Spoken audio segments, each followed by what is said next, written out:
کون شہر مکہ میں صبح صبح آیا ہے، جس کے نور سے عالم سارا جگمگایا ہے۔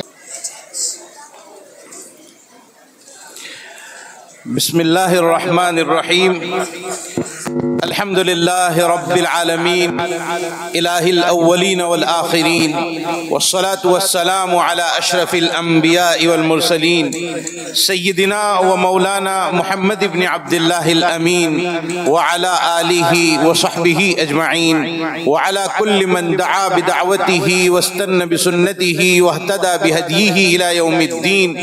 اما بعد فقد قال اللہ تبارک وتعالی فی شأن حبیبہ، ان اللہ وملائکتہ یصلون علی النبی یا ایہا الذین آمنوا صلوا علیہ وسلموا تسلیما۔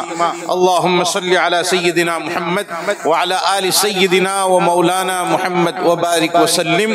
جزا اللہ عنا نبینا محمدا صلی اللہ علیہ وسلم بما هو اہلہ۔ اللہم صل علی سیدنا محمد فی اول و اوسط و آخر کلامنا۔ حضرات علماء کرام، جامعہ کے محتمم جناب حاجی اقبال صاحب اور آپ کے رفقائے کار، یہاں پیچھے علماء کرام بیٹھے ہوئے ہیں، وہ میرے مخاطب نہیں ہیں، میں اپنی برادری یعنی طلبہ عزیز، میں بھی طالب علم ہوں، آپ بھی طالب علم ہیں، ہم آپس میں بات چیت کرتے ہیں، غلطی ہو تو یہ علماء کرام ہماری اصلاح فرمائیں گے۔ بہت جاندار، بہت شاندار اور بہت ہی بہترین پروگرام آپ حضرات نے پیش کیا، اور ہر طالب علم پر یہ محسوس ہوتا تھا کہ اس سے بہتر اور اس سے جاندار اور شاندار شاید اب اس کے بعد نہیں آئے گا، لیکن لوگ آتے گئے اور میرا خیال غلط ہوتا رہا کہ نہیں، اس سے بہتر بولنے والا اور بھی موجود ہے۔ ہر کوئی اپنا جوہر دکھاتا رہا، لیکن تعجب ہے اس بات پر کہ پیرامن انکلیشور کے بازو میں ہی ہے، اور انکلیشور والوں نے انعام کو انکلیشور سے باہر نہیں نکلنے دیا، انکلیشور کے اندر ہی رہنے دیا۔ تینوں طلبہ انکلیشور ہی کے ہیں، پیرامن بھی انکلیشور کے قریب ہی ہے۔ اللہ رب العزت آپ کی ان کوششوں کو قبول فرمائے۔ آپ کی زبانیں جب ہم سن رہے تھے تو آپ کی زبانوں میں آپ کے اساتذہ بول رہے تھے، آپ کی زبانوں میں آپ کے اساتذہ کا حسن انتخاب بول رہا تھا، بہت اچھا لگا، بڑی خوشی ہوئی۔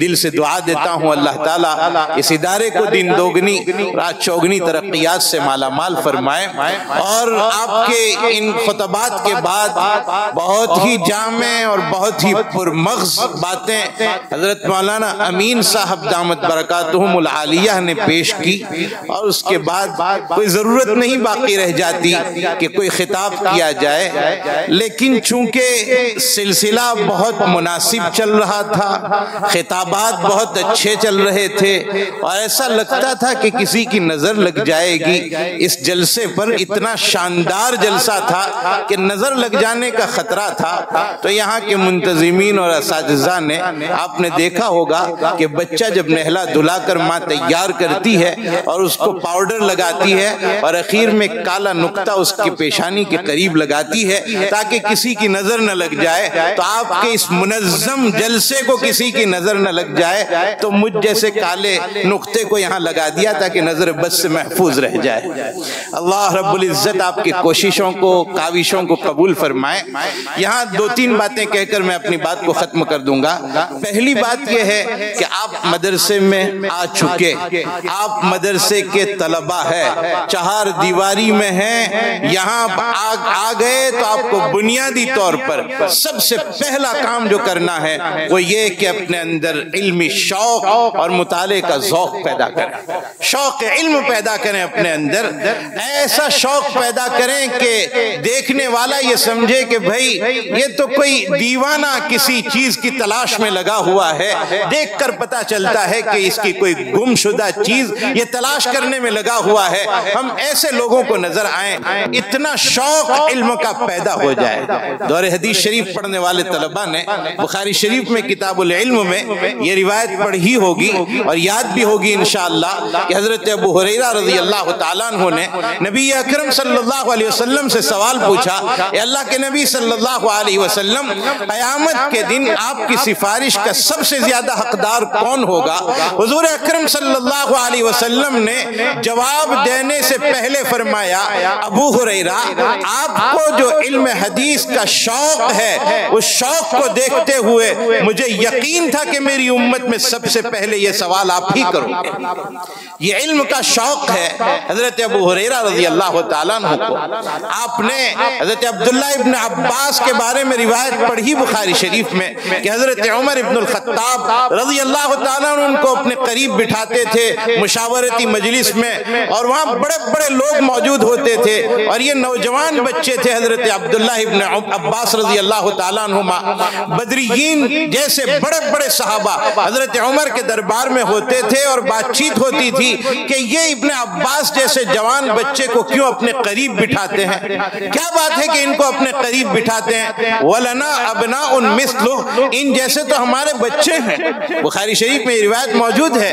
حضرت عمر کو پتا چلا، حضرت عمر نے ایک دن سب کو جمع کیا اور سب کے سامنے ایک سوال رکھا کہ اذا جاء نصر اللہ والفتح کی تفسیر بیان کرو.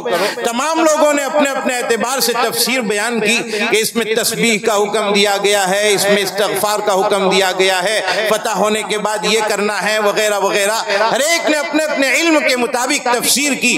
اخیر میں حضرت ابن عباس سے پوچھا گیا. حضرت ابن عباس رضی اللہ تعالیٰ عنہما نے جواب دیا، اللہ کے نبی صلی اللہ علیہ وسلم کو اپنی عمر کے ختم ہو جانے کا اس میں علم دیا گیا ہے، خبر دی گئی ہے کہ اب آپ کا دنیا میں وقت ختم ہو چکا ہے. اس جواب کو سننے کے بعد حضرت عمر نے جواب دیا، اے ابن عباس، میں اس کی تفسیر وہی سمجھتا ہوں جو آپ سمجھے.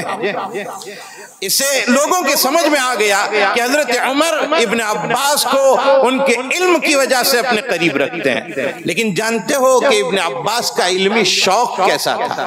نبی کریم صلی اللہ علیہ وسلم کے اس دنیا سے چلے جانے کے بعد حضرت عبداللہ ابن عباس رضی اللہ تعالیٰ عنہما صحابہ کرام میں جن کے پاس پتا چلتا فلاں آدمی کے پاس میرے آقا صلی اللہ علیہ وسلم کی فلاں روایت ہے، تو ان سے وہ روایت اخذ کرنے کے لیے ان کے گھر پر جاتے تھے، اور گھر کا دروازہ بند ہوتا، یہ دستک نہیں دیتے تھے. دوپہر کا وقت ہوتا، قیلولے کا وقت ہوتا، ان کو آرام کرنے دیتے. دروازے کے باہر کہیں چادر رکھ کر وہیں آپ لیٹ جاتے یا بیٹھ جاتے تھے، انتظار کرتے تھے.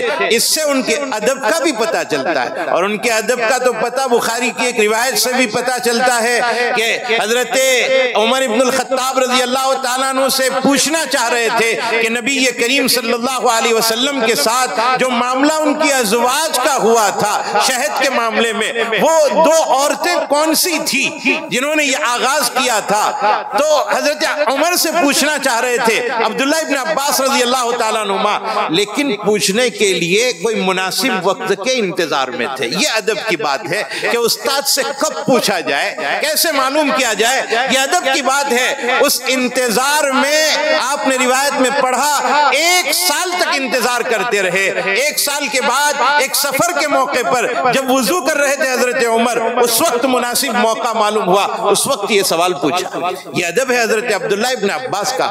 تو وہ کسی کے گھر جاتے تھے، وہاں دروازے کے قریب بیٹھ جاتے، اور وہ صحابی جب اپنے گھر سے باہر نکلتے کسی کام سے یا نماز پڑھنے کے لیے جانے کے لیے، تو ان سے کھڑے ہو کر ادب کے ساتھ پوچھنا چاہتے، لیکن اس سے پہلے وہ صحابی یہ کہتے، اے اللہ کے نبی کے چچا زاد بھائی، آپ کو کوئی کام تھا تو ہمیں بلا لیتے، آپ یہاں تک کیوں آئے اور یہاں تک آنے کی زحمت کیوں گوارا کی؟ ابن عباس کہتے تھے اللہ کے نبی کی ایک حدیث آپ سے لینا ہے، مجھے آپ کی ضرورت ہے، اس لیے میں آپ کے پاس آیا ہوں. یہ علمی شوق تھا تو حضرت عمر ابن الخطاب کے بغل میں بیٹھنا انہیں نصیب ہوا. حضرت اللہ رب العزت سے آپ دعا کریں، میں بھی دعا کرتا ہوں، اللہ تعالی ہم سب کو علم کا شوق، علم کا جذبہ نصیب فرمائے، وہ جذبہ عطا فرمائے کہ کیسے ہی حالات آ جائے، کٹھن سے کٹھن. اب تو حالات نہیں ہیں، اب تو مدرسے میں درسگاہیں موجود ہے، مدرسے میں رہنے کے لیے قیام گاہ موجود ہے، دارالاقامہ موجود ہے، اور کھیلنے کے لیے میدان بھی موجود ہے، تفریح کرنے کے لیے راستے بھی موجود ہیں، اور کھانا اپنے وقت پر مل جاتا ہے۔ اتنی پابندی سے کھانا ملتا ہے مدارس میں جتنی پابندی سے سورج نکلتا ہے، ورنہ ایک دور ایسا تھا کہ جس دور میں کھانے پینے کا انتظام بہت اچھا نہیں ہوتا تھا۔ شیخ عبد القادر رائے پوری رحمت اللہ علیہ دارالعلوم میں داخلے کے لیے پہنچے اور دارالعلوم میں منع کیا گیا کہ آپ کا داخلہ نہیں ہو پائے گا۔ بہت ادب کے ساتھ محتمیم صاحب سے درخواست کی کہ حضرت کیا بات ہے آپ میرا داخلہ نہیں کرتے ہیں؟ تو حضرت محتمیم صاحب نے فرمایا کہ کھانے پینے کے لیے ہمارے یہاں نظم نہیں ہے، گاؤں میں جتنے مکانات ہیں ہر مکان ایک ایک طالب علم کے کھانے کی کفالت کرتا ہے، اور جتنے مکان تھے وہ سب ختم ہو چکے، اب کوئی خالی مکان نہیں ہے جس میں آپ کو سپرد کیا جا سکے، انتظام نہیں ہے مدرسے کے پاس۔ تو حضرت رائے پوری رحمت اللہ علیہ نے کہا مت کھانا کھلائیے، داخلہ تو کر لیجئے، میں اپنے کھانے کا میں انتظام کر لوں گا۔ تو حضرت رائے پوری رحمت اللہ علیہ دن بھر سبق پڑھتے تھے اپنے استادوں سے، اور رات میں تکرار کرتے تھے، اور تکرار کے بعد جب بازار میں سناٹا ہو جاتا تھا تو آپ تشریف لے جاتے تھے، کہیں کیلے کا چھلکا پڑا ہو، کہیں آم کا چھلکا پڑا ہو، کہیں کسی فروٹ کا چھلکا پڑا ہو، وہ اسے اٹھا کر لاتے تھے، اپنے کمرے میں آتے تھے اور اسے دھو کر صاف کرتے تھے، اور وہ کھا لیتے تھے، اور وہی کھانا ان کے 24 گھنٹے کی خوراک ہوتی تھی۔ تو اللہ نے انہیں نوازا۔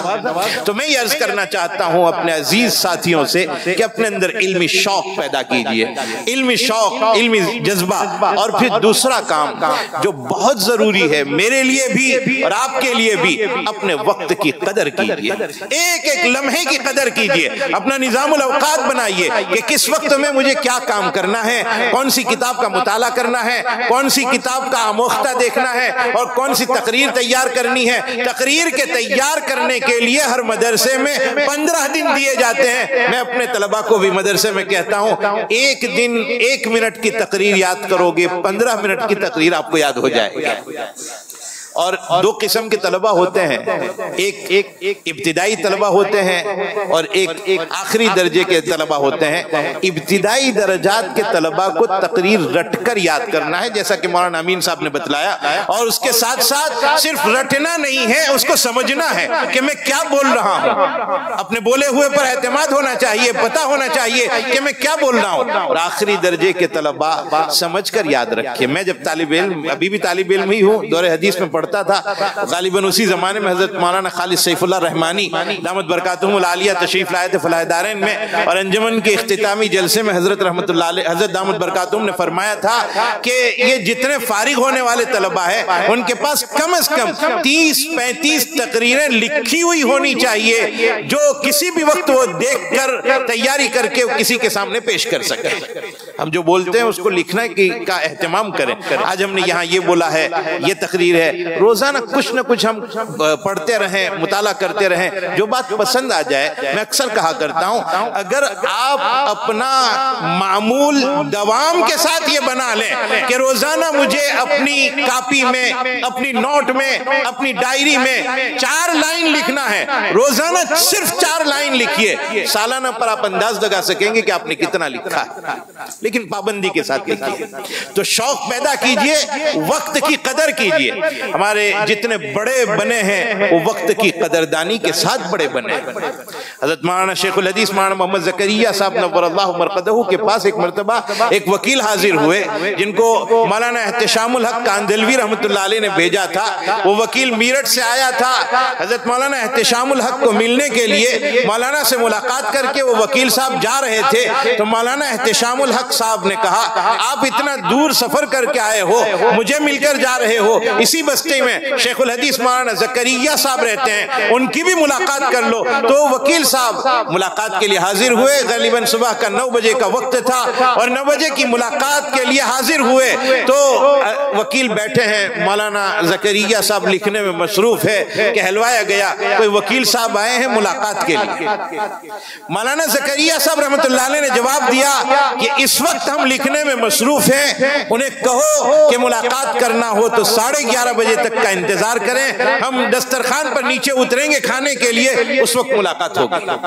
وکیل اندر ہی اندر بہت غصے ہوا کہ یہ کون مولوی صاحب ہے جو ملاقات کا وقت نہیں دے رہے ہیں؟ وہ کلا کو تو ہر کوئی وقت دے دیتا ہے، مجھے کیوں وقت نہیں دے رہے ہیں؟ لیکن وہ بیٹھے رہے، اور حضرت جب 11:30 بجے اترے اور اتر کر دسترخوان پر تشریف فرما ہوئے، وکیل صاحب کو بلایا اور بلا کر کہا آپ ہمارے ساتھ کھانا کھائیے۔ بڑے پیار کے ساتھ، بڑی محبت کے ساتھ کھانا کھلایا اور یہ سوال کیا حضرت شیخ رحمت اللہ علیہ نے، وکیل صاحب آپ وکیل ہو، جب کسی جگہ مقدمے کی پیروی کر رہے ہوں اور کیس لڑ رہے ہوں، اس کیس لڑنے کے دوران کسی کا کوئی بہت ضروری کام آپ سے ہو اور آپ سے وہ بات کرنا چاہتا ہو، کیا اس وقت آپ اس سے بات چیت کریں گے؟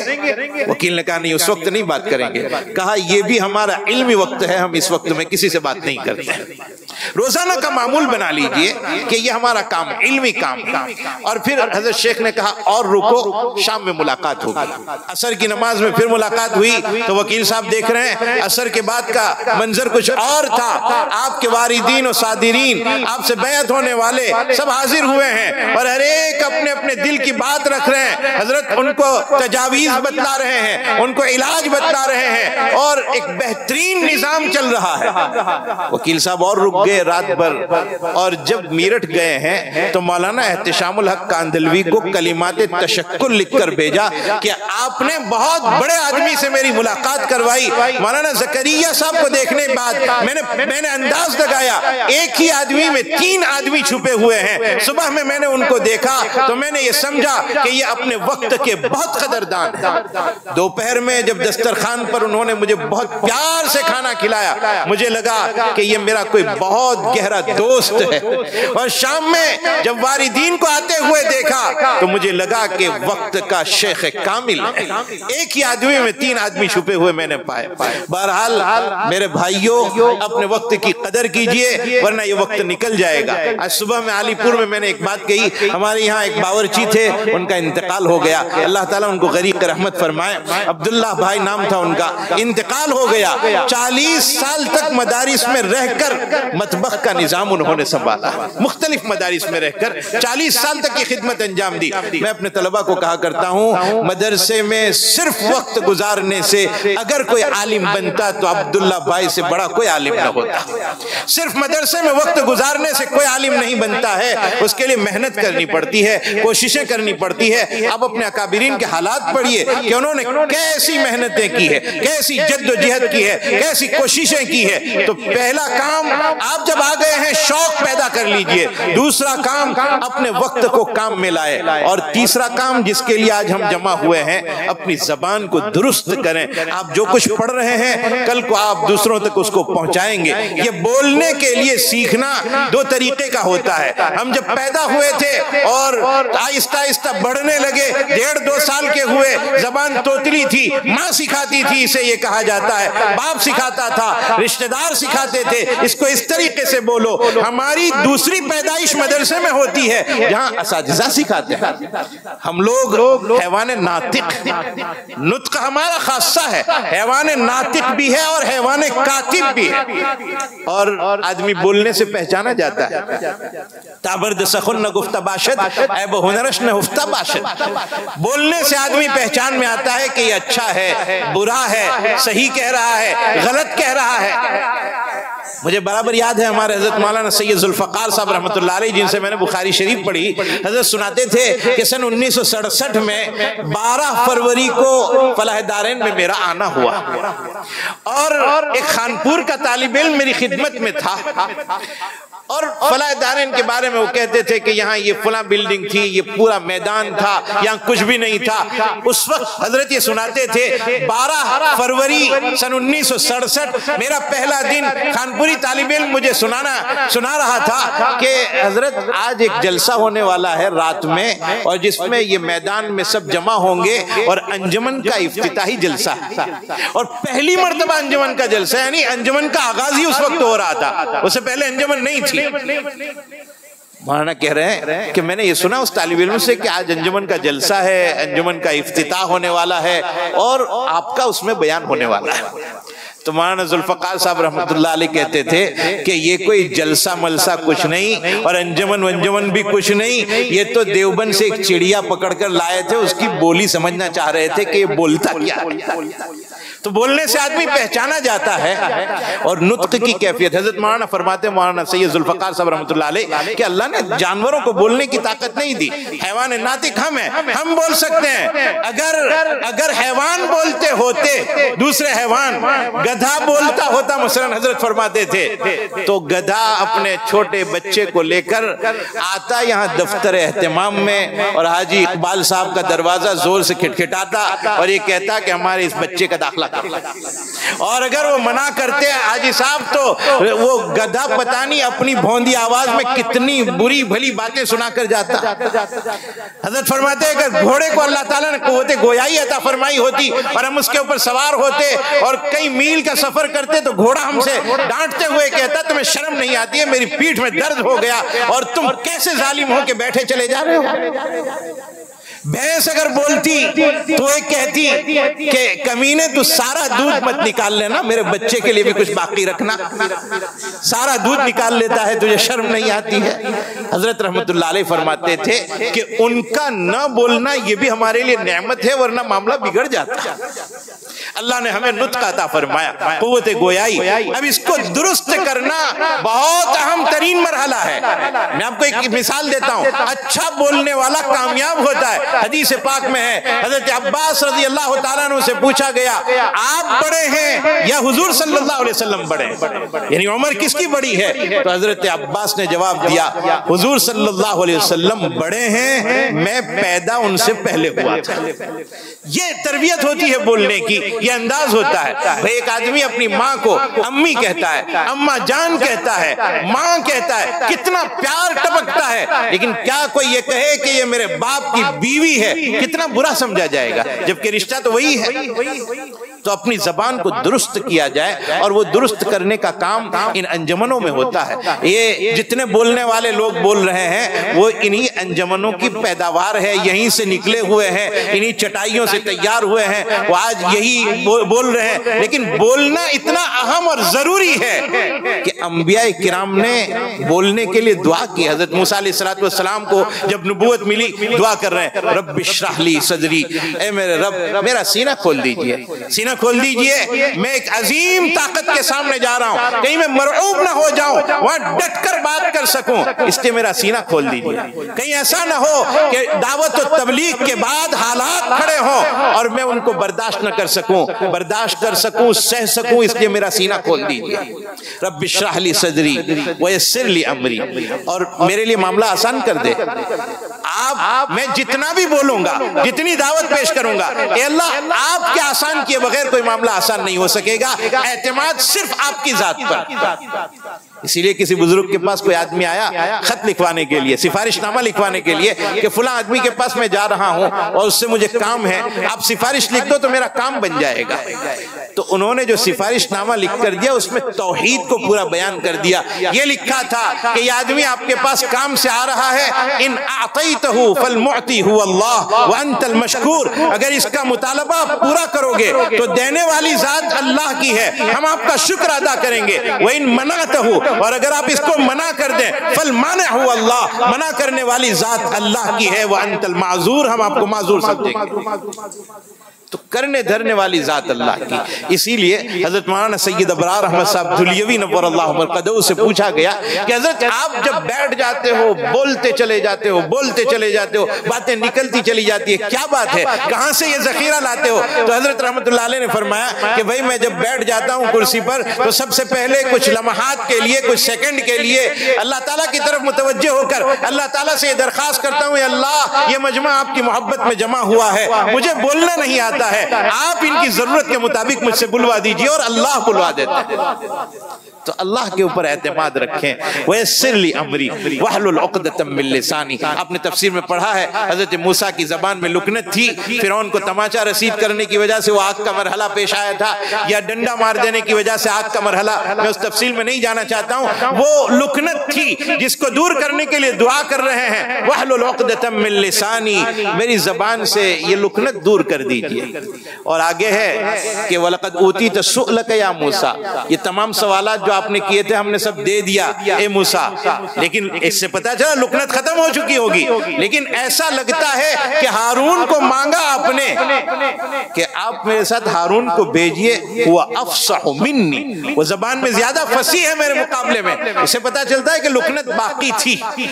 ارباب تفسیر نے لکھا ہے کہ دعا چونکہ اتنی ہی کی تھی کہ اللہ لکنت ختم ہو جائے, اتنی کہ جتنے میں لوگ بات سمجھ سکے, لہذا اتنی لکنت دور ہوئی تھی. جیسا مانگا تھا اللہ تعالیٰ نے اتنا عطا کیا, اور مزید وضاحت کے لیے حضرت ہارون کو اپنے ساتھ لیا تھا. تو ہارون علیہ السلام کو اپنے ساتھ لے کر جانا یہ دلیل ہے اس بات کی کہ اللہ بولنے کی ضرورت پیش آئے گی. بولنے کے لیے میں تو بولوں گا, میرے ساتھ میری تصدیق کرنے کے لیے, میری بات کو اچھے پیرائے میں پیش کرنے کے لیے ہارون کو بھی ساتھ میں بھیج دیجیے. تو بولنے کی ضرورت نبوت میں پیش آتی ہے. آپ باہر نکلیں گے داعی بنیں گے, باہر نکلیں گے مدرس بنیں گے, باہر نکلیں گے جمعہ میں کہیں جائیں گے اور یہ کہیں گے کہ مولوی صاحب بیان کر دو, آپ کو کھڑے ہو کر آپ اتنے تیار ہوں, مستعد ہوں کہ فوراً بیان کر سکیں. ورنہ وہ ایک لطیفہ حضرت مولانا ابراز صاحب رحمۃ اللہ علیہ نے سنایا تھا کہ, اور ان کی کتاب میں ہے کہ ایک آدمی بیچارہ مولوی صاحب بن گئے اور تقریر نہیں آتی تھی, کسی گاؤں میں گئے امامت کی نوکری تلاش کرنے کے لیے, اور وہاں کے متولی نے کہا کہ بھئی امام صاحب کی ضرورت تو ہے لیکن آپ کو جمعہ میں بیان کرنا ہوگا. مولانا بیچارے تھکے ہوئے تھے, بہت جگہ جا کر آئے تھے, کہا کوئی بات نہیں کر لیں گے. جب بیان آتا نہیں تھا ان کو, لیکن انہوں نے کہا کر لیں گے, کسی طرح کر لیں گے بیان. جمعہ کا دن آیا اور مولانا نے خطبہ پڑھا بڑا شاندار انداز میں, مولانا عبد المجید ندیم کے جیسا بہت شاندار انداز میں خطبہ پڑھا. اور خطبے کے بعد مجمع سے پوچھا کہ سمجھ گئے؟ تو سب نے کہا سمجھ گئے. تو کہا بھئی سب سمجھے سمجھائے لوگ بیٹھے ہوئے ہیں, اب ان کو کیا مزید سمجھایا جائے. وآخر دعوانا الحمدللہ رب العالمین. دوسرا جمعہ آیا تو سب نے مشورہ کیا کہ آج مولوی صاحب واپس پوچھیں گے سمجھ گئے, سب منع کریں گے کہ نہیں سمجھے. دوسرا جمعہ آیا, خطبہ پڑھا, پوچھا سمجھ گئے؟ کہا نہیں کوئی نہیں سمجھا, کسی کو سمجھ میں نہیں آیا. مولانا نے کہا بڑے بڑے لوگ سمجھا چکے, علماء اتقیاء اور صوفیاء سمجھا چکے, ان کی بات تم کو نہیں سمجھ میں آئی, میں خاکسار کیا سمجھا سکتا ہوں. وآخر دعوانا. تیسری جمعہ کو پھر مشورہ ہوا کہ آدھے لوگ کہیں گے کہ ہم سمجھ گئے, آدھے لوگ کہیں گے کہ نہیں سمجھے. اور مولانا نے بیان خطبہ شروع کیا اور خطبے کے بعد کہا سمجھ گئے. کچھ لوگ کہتے ہیں سمجھ گئے, کچھ لوگ کہہ رہے ہیں نہیں سمجھے. مولانا نے کہا بہت خوشی کی بات ہے, کچھ سمجھ لوگوں میں پیدا ہوئی ہے, سمجھے ہوئے نہ سمجھنے والوں کو سمجھا دینا. وآخر دعوانا الحمدللہ. ایسا مرحلہ ہوتا ہے, اس لیے تیار ہو کر جائیں, مستعد ہو کر جائیں, یہاں سے نکلنے سے پہلے اچھے مقرر بن کر جائیں کہ جہاں آپ کو کہا جائے کہ تقریر کرنا ہے اور آپ فوراً تیار ہو جائیں تقریر کرنے کے لیے. آپ کو مضمون دیا جائے آپ اس کی تیاری کر لیں, اس مضمون پر بولنے کے لیے آپ تیار ہو جائیں. یہ تیار ہونے کی جگہ ہے, یہاں تیار کیا جاتا ہے. اور اس سلسلے میں آپ ان خطبہ کے بھی حالات پڑھیں. بھئی ایک بزنس مین جب بزنس کرتا ہے تو اپنے بزنس سے متعلق جو لوگ ہوتے ہیں سب کے نمبر اپنے پاس رکھتا ہے اور سب کے ساتھ تعلق رکھتا ہے, اس لیے کہ وہ کاروباری آدمی ہے. ہم اگر مقرر بننا چاہتے ہیں تو بڑے بڑے مقررین کے حالات پڑھیے, سید عطا اللہ شاہ بخاری رحمۃ اللہ علیہ کے حالات پڑھیے, آپ کو انداز ہوگا کہ خطابت کا کیا انداز ہوتا ہے. مولانا شبیر احمد عثمانی رحمۃ اللہ علیہ جو لسان دیوبند کہلاتے تھے, ان کے حالات پڑھیے, پتا چلے گا کیسے خطابت کی جاتی ہے. مولانا ابوالکلام آزاد جن کا تذکرہ بھی مولانا امین صاحب نے کیا, ان کے خطبات پڑھیے, ان کے حالات پڑھیے. مولانا ابوالکلام آزاد جب چھوٹے تھے, چھوٹے بچے تھے تو چھڑی لے کر کھڑے ہو جاتے تھے اور اپنی بہنوں سے کہتے تھے بیٹھ جاؤ میں تمہارے سامنے بیان کرتا ہوں, ایسا سمجھو کہ کوئی بڑے عالم آپ کے سامنے بیان کر رہے ہیں. یہ جذبات تھے حضرت کے بچپن سے. اور آخری بات کہہ کر میں اپنی بات کو ختم کروں گا کہ اپنے جذبات بلند رکھیے, اپنے حوصلے بلند رکھیے. کہیں مرعوب ہونے کی ضرورت نہیں ہے, کہیں ڈرنے کی ضرورت نہیں ہے، آپ ہی آپ ہو کر رہو گے۔ اگر آپ میں یہ جذبہ پیدا ہو گیا کہ انشاءاللہ بولنا اللہ تعالیٰ آسان کر دیں گے تو انشاءاللہ آسان ہو جائے گا۔ اپنے جذبات کو بلند رکھیے۔ آخری بات کہتا ہوں کہ علامہ اقبال رحمۃ اللہ علیہ نے ایک ذکر کیا ہے ایک آدمی کا، عربی شاعر کا، ابو العلا معری کا ذکر کیا ہے اپنے اشعار میں۔ ابو العلا معری یہ عربی شاعر تھا، اور عجیب بات یہ ہے کہ عرب ہونے کے باوجود گوشت نہیں کھاتا تھا، گوشت سے اس کو پرہیزی تھی، پھل فروٹ کھاتا تھا۔ علامہ اقبال نے ان کو ایسے ذکر کیا ہے، کہتے ہیں کبھی گوشت نہ کھاتا تھا معری، پھل پھول پہ کرتا تھا ہمیشہ گزر اوقات، ہمیشہ پھل فروٹ کھا لیتا تھا اور گوشت کبھی نہیں کھاتا تھا۔ لیکن ایک مرتبہ ایک آدمی نے ایک تدبیر کی کہ تیتر کا زمانہ بھی چل رہا ہے، تیتر بھونا ہوا معری کو بھیجا۔ کہتے ہیں کبھی گوشت نہ کھاتا تھا معری، پھل فروٹ پہ کرتا تھا ہمیشہ گزر اوقات۔ ایک دوست نے اسے بھونا ہوا تیتر بھیجا کہ شاید وہ شاطر اسی تدبیر سے ہو مات، ہو سکتا ہے کہ بھونا ہوا دیکھے اور اس کے اندر تمنا پیدا ہو جائے کھانے کی۔ کوئی بگھاری ہوئی چیز جب سامنے آتی ہے اور اس کی خوشبو نکلتی ہے تو بھوک نہ لگی ہو تب بھی بھوک لگ جاتی ہے۔ تو یہ بھونا ہوا اور تلا ہوا جب یہ تیتر سامنے جائے گا تو یہ شاید تیار ہو جائے گا معری کھانے کے لیے۔ لیکن معری نے جب پلیٹ اٹھائی اور پلیٹ اٹھا کر اس تلے ہوئے اور بھونے ہوئے تیتر کو دیکھا تو اس سے خطاب کرتے ہوئے کہنے لگا، او بیچارے پرندے، تیرا کیا قصور تھا کہ تجھے مار دیا گیا؟ تیرا کیا قصور تھا کہ تیرے گلے پر چھری چلا دی گئی؟ تیرا کیا قصور تھا کہ تجھے آگ میں جلایا گیا؟ تیرا کیا قصور تھا کہ اب بتیسی میں چبانے کے لیے تجھے میرے سامنے لایا گیا؟ تو نے گناہ کیا تھا؟ تیرا جرم کیا تھا؟ تجھے یہ سزا کیوں دی گئی؟ اور پھر اس کو نصیحت کرتا ہے۔ وہ نصیحت میں تیتر کو حرام نہیں کہتا ہوں، چیز بہت اچھی چیز ہے، لیکن علامہ اقبال نے آگے جو ذکر کیا ہے وہ میں آپ کو اس لیے سناتا ہوں کہ وہ پلو سے باندھنے کی بات۔ علامہ اقبال کہتے ہیں کہ اس تیتر کو اس نے یہ نصیحت کی کہ افسوس صد افسوس کہ تو شاہین نہ بنا، افسوس صد افسوس کہ تو شاہین نہ بنا۔ دیکھے نہ تیری آنکھوں نے آسمان کے نظارے، دیکھے نہ تیری آنکھ نے فطرت کے اشارے، تیری آنکھ نے اوپر کے نظارے نہیں دیکھے۔ تو اگر شاہین جیسی اڑان بھرتا، تو اگر شاہین بن جاتا، اتنی اونچائی پر اڑتا جیسے شاہین اڑتا ہے، تو نہ تجھے کسی بندوق کی گولی لگتی، نہ کسی کا کنکر لگتا، اور نہ تو مارا جاتا، نہ تو ذبح کیا جاتا، نہ تو جلایا جاتا، نہ تو چبایا جاتا۔ تو ضعیف ہے، جرم ضعیفی کی سزا ہے مرگ مفاجات۔ یہ اچانک جو موت آتی ہے وہ ضعیفی کی وجہ سے آتی ہے، تو نے اپنے آپ کو ضعیف کیوں بنایا؟ اسی لیے علامہ اقبال نے شاہین کا ذکر اپنی اشعار میں بہت کیا ہے کہ شاہین اپنے اندر بلندی رکھتا ہے، اپنے اندر طاقت رکھتا ہے، مقابلہ کرنے کی طاقت رکھتا ہے، اور ہواؤں کے تھپیروں کے سامنے ٹکر لینے کی طاقت رکھتا ہے۔ ہمیں وہ ہمت رکھنی پڑے گی خطابت کے میدان میں، وہ جذبہ رکھنا پڑے گا خطابت کے میدان میں، اور اس کے لیے تیاری کرنی پڑے گی، رات دن تیاری کرنی پڑے گی۔ ہمارے علاقے میں ایک مولانا، میں غالباً نام یاد ہو، مولانا یعقوب سحری، میں نام کے ساتھ بتلاتا ہوں، غالباً اسی علاقے میں پانولیا کہیں کے رہنے والے تھے۔ وہ تقریر جانتے نہیں تھے، فراغت کے بعد انہوں نے یہاں قریب کے گاؤں میں امامت کروائی، اور امامت کرواتے ہوئے انہوں نے بتلایا ہے کئی لوگوں نے، ان کے جاننے والوں نے، کہ مسجد بند کر دیتے تھے، تقریر آتی نہیں تھی لیکن مسجد بند کر دیتے تھے اور اکیلے کئی گھنٹوں تک تقریر یاد کرتے رہتے تھے۔ ایک دور ہم نے دیکھا اپنے بچپن میں کہ مولانا کی بیان کی تاریخیں خالی نہیں ملتی تھی۔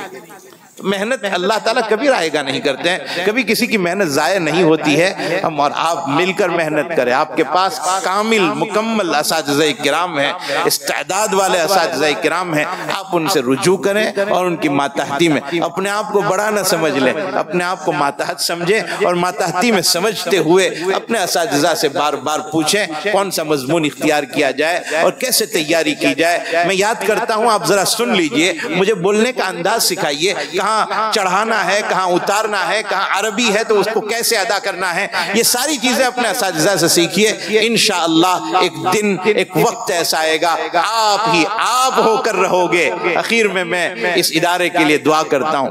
یہ ادارہ میرا کوئی انجانا ادارہ نہیں ہے، میں اس ادارے میں پڑھا چکا ہوں، اور حضرت مولانا موسیٰ صاحب مرحوم رحمت اللہ علیہ کے اتنے احسانات ہے کہ میں ابھی الحمدللہ اللہ کے فضل و کرم سے بخاری شریف پڑھاتا ہوں، لیکن میں غالباً کوئی ہفتہ ایسا خالی نہ جاتا ہو کہ جس میں اپنے ساتھیوں کے سامنے مرکز اسلامی کے بارے میں یہ نہ کہتا ہوں کہ مجھے مرکز بہت یاد آتا ہے. وہاں جو حضرت مولانا کی شفقتیں، رحمتیں اور مولانا کے جو خاص قسم کا انداز تھا تربیت کا، وہ کبھی بھولا نہیں جا سکتا ہے. اللہ رب العزت حضرت مرحوم کی مغفرت فرمائے، اور ان کے صاحبزادے حضرت مولانا اسماعیل صاحب ہمارے دوست تھے، ساتھ میں اٹھتے بیٹھتے تھے. اللہ رب العزت ان کو غریق رحمت فرمائے. دونوں باپ بیٹوں کو ہمیں امید ہے انشاءاللہ وہ جنت کے باغات کی مہک محسوس کر رہے ہوں گے، اور یہ ان کے لیے صدقہ جاریہ ہے. یہ ان کے لیے صدقہ جاریہ ہے. یہاں جتنا پڑھا جائے گا ثواب ملتا رہے گا، ان کو ثواب پہنچتا رہے گا. اللہ تعالیٰ دونوں حضرات کی مغفرت فرمائے، اور اس ادارے کو رات دن اللہ تعالیٰ خوب ترقیات سے مالا مال فرمائے. اور جو لوگ اس کو محبت کی نظر سے دیکھتے ہیں اللہ ان کا دیکھنا قبول فرمائے. اللہ تعالیٰ ان کی آنکھوں میں روشنی عطا فرمائے جو اس ادارے کو محبت کی نظر سے دیکھتے ہیں. اللہ رب العزت ہمارے اس میں بیٹھنے کو قبول فرمائے. اور میں بہت شکر گزار ہوں کہ آپ نے اس عظیم ادارے میں مجھے حاضری کا موقع دیا. میں آیا، پرانی یادیں تازہ ہو گئی. میں کافی دیر سے بیٹھے بیٹھے ادھر میری درسگاہ تھی، ادھر میں گزرتا تھا، ادھر سے میں اٹھتا بیٹھتا تھا، فلاں کے ساتھ بیٹھنا ہوتا تھا. یہ تھوڑی دیر میں بہت ساری چیزیں ذہن میں گردش کر گئی. اللہ رب العزت خوب قبول فرمائے اس ادارے کو. اللہ تعالی یہاں سے دعات اللہ مفسرین و محدثین پیدا فرمائے. این دعا ازمن و از جملہ جہاں آمین بعد. وآخر دعوانا الحمدللہ رب العالمین. بسم اللہ الرحمن الرحیم. سبحان ربی الاعلی الوہاب. اللہم صلی علی سیدنا محمد وعلی آل سیدنا و مولانا محمد وبارک وسلم. جزا اللہ عنا نبینا محمد صلی اللہ علیہ وسلم بما هو اہلہ. اے اللہ ہمارے گناہوں کو معاف فرما، ہماری خطاؤں سے درگزر فرما، رحم کرم عافیت کا معاملہ فرما. اے اللہ اس ادارے کو دن دوگنی رات چوگنی ترقیات سے مالا مال فرما. دونوں مرحوم جن کا بھی ذکر ہوا اے اللہ ان کو غریق رحمت فرما، اور اے اللہ اعلیٰ علیین میں دونوں کو مقام نصیب فرما. اے میرے اللہ یہاں بچوں نے بڑی محنتیں کی، بڑی کاوشیں کی، واقعتاً ان کے اساتذہ کی محنتیں اس میں نظر آ رہی تھی. اے اللہ ان کے پیچھے محنت کرنے والے اساتذہ کو قبول فرما، ان طلبہ کو قبول فرما. یہاں سے دعات اللہ مفسرین و محدثین پیدا فرما.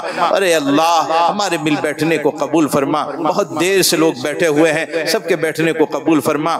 اے اللہ جتنا خیر نبی کریم صلی اللہ علیہ وسلم نے مانگا ہے ہم مانگتے ہیں نصیب فرما. اور جن جن شرور و فتن سے آپ صلی اللہ علیہ وسلم نے پناہ چاہی ہے اے اللہ ہم پناہ چاہتے ہیں، حفاظت فرما. اے اللہ ہماری ان ٹوٹی پھوٹی دعاؤں کو محض اپنے فضل و کرم حبیب پاک صلی اللہ علیہ وسلم کے صدقے میں قبول فرما. جزا اللہ عنا نبینا محمد صلی اللہ علیہ وسلم بما هو اہلہ. سبحان ربک رب العزت عما یصفون، وسلام علی المرسلین، الحمدللہ.